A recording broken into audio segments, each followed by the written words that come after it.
Gert Kams, väga raskelt tuli see 1-0 võit meile täna, aga põhiline 3 punkti nüüd tabelis kirjas ja liidrikoht samuti enne tähtsat mängu Levadiaga sisse võetud. No jah, tuli päris raskelt, et kuigi tegelikult domineerisime terve mängu, et esimene poole väga palju momente oli vaja ära lüüa, et Paide istus päris all, et kohati oli nagu raske muukida, aga kannatlikkus on sellistes mängudes väga tähtis ja lõpuks siis uskusime lõpuni ära. Tundub, et sulle need sellised tihedad mängud sobivad, et 1-0 skooriga lõppes ka see teine mäng, kus oled sel aastal värava löönud, et Infonetiga, et no kas just mulle sobib, ma arvan, et terve meeskond nagu peab selleks hästi mängima, et nagu mänge võita, et jah, ma lõin värava, aga noh, me ei hakka seda nüüd üle tähtsustama, et ikkagi nagu meeskondlik esitus viib sihile, ma arvan pigem. Täna oli tõesti seal mingi hetk juba tunne, et pallid ei tahagi sisse minna, justkui nagu kaas oleks seal Paide värava peal, et mida nüüd paremini teha, et rohkem neid momente ära realiseerida? No eks see väravate löömine on selline kohati päris raske, et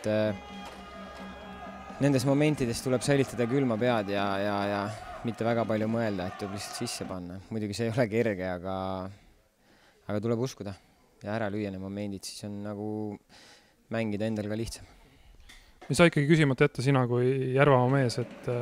Paide linnameeskond on sel aastal küll 9. kohal, aga samas sisu neil on ja ka tänasel päeval said päris olulisi tugevdusi. Ja sisu neil on kõvasti, nagu ka eelnevad aastad on näidanud, et ega nad ei ole niisama seal tabeli keskel ja nad mängivad suurtega tavaliselt väga hästi, et väga distsiplineeritult ja neil on head mängijad, kui sa vaatad, kes neil mängivad, et on kogenud mängijaid, on selliseid näljaseid noori, et see on väga positiivne.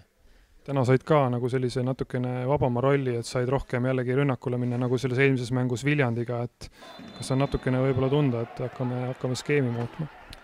Ei, ma arvan, et see nagu oleneb ka sellest, kuidas nagu vastane meie vastu mängib, et kui nad nagu kaitses väga alla vajuvad, siis ma arvan, et meil poisid nagu, kes ülejäänud 3 taga on, saavad väga hästi hakkama ja peame nagu ise tunnetama läbi mängude seda, et kas ja kuidas ja mis hetkedel ma seal üleval võin olla, et kõigepealt mängime kaitses hästi, et taga 0 ja siis vaatame edasi. Ja loomulikult ei saa üle ega ümber ka sellest, et nädal aega veel ja siis on tähtis lahing siin Levadiaga, kuhu juba ootame kindlasti palju rohkem rahvast. Ja rahvast võiks täitsa staadion täis olla ju, et see kommertsdirektor pidi tegelema sellega kõvasti, et see rahvast see staadionile tuua, ma olen kuulnud, et loodame, et tuleb palju rahvast ja suudame pakkuda publikule huvitavat jalgpalli. Aitäh ja head õhtut!